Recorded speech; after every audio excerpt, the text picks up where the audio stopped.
Hey Joshua, are you ready to go for a ride in the car? Do you want to go somewhere in the car? Do you have any errands to run?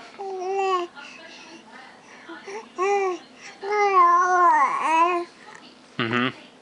So you want to go to the grocery store, where else?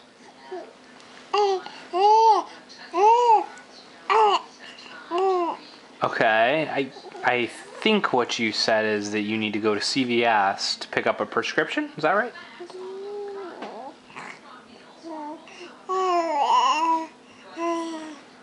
Okay, so you need some cereal. Okay, what else? Anything else to prepare for Death Storm? Oh, well, bless you. Do you have plenty of bottled water and non-perishables? He's like, yeah, Mom got that covered for me. Nice.